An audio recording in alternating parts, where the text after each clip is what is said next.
day, class. This is English language for SS2. Welcome to our online teaching and learning program. I am Deborah Onovero. In our previous lesson, we looked at clauses, and we also looked briefly at types of clauses. Remember, we said a clause is a grammatical unit that has a finite verb. A grammatical unit that has a finite verb. We also said that a clause can have a predicate and a subject and a predicate.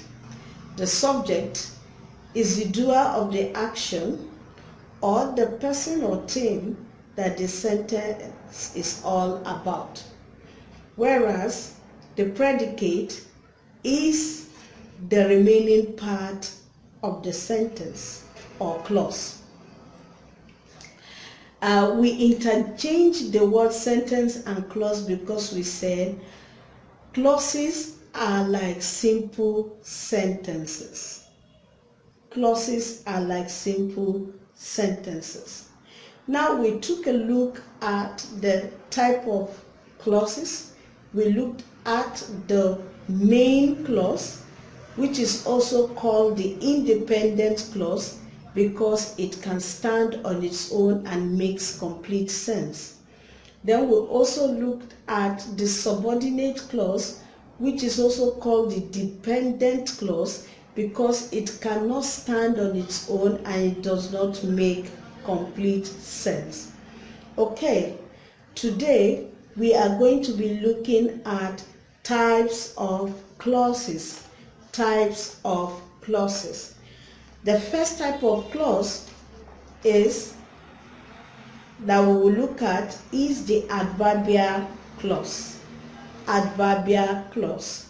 We have the adverbial clause, we have the adjectival clause, and we have the noun clause.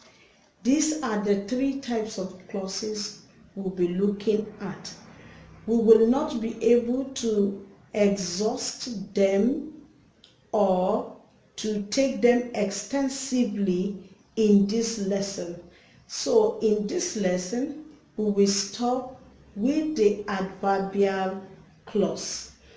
And even in the adverbial clause, we may not be able to conclude all the examples in the adverbial clause. So wherever we are able to stop in adverbial clause, we will continue in our next lesson. If we are through with our adverbial clauses, then we will look at the adjectival clauses, and then we will look at the noun clauses. So let's start with adverbial clauses.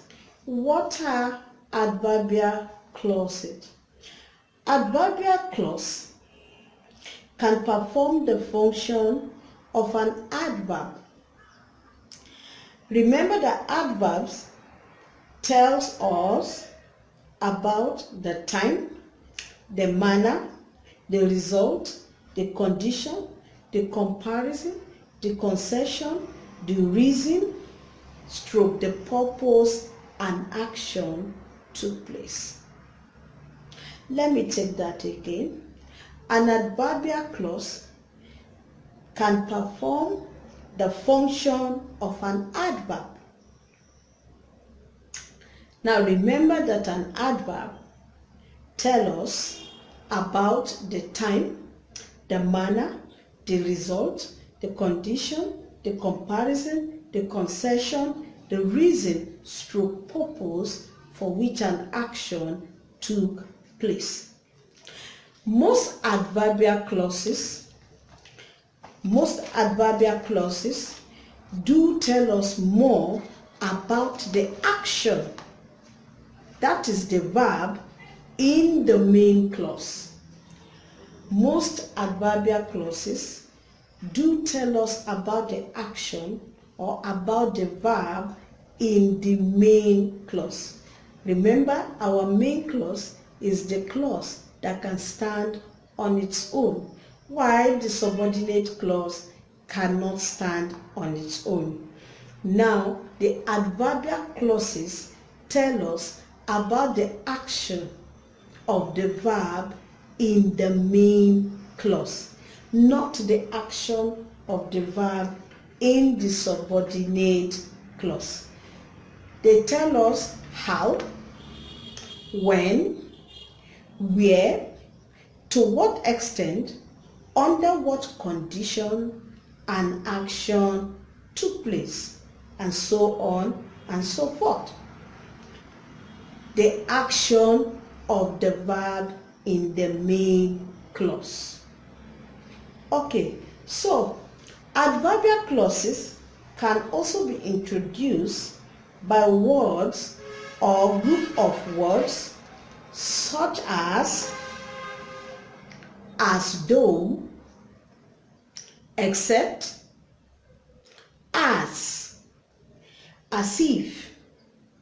if, although, until, whether, where, whereas, even if, etc.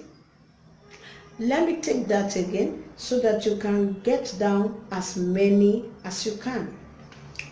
Adverbial clauses can be introduced by words or group of words such as though,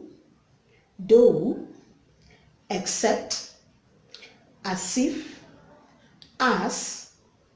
if, although, until, whether, where, whereas, even if,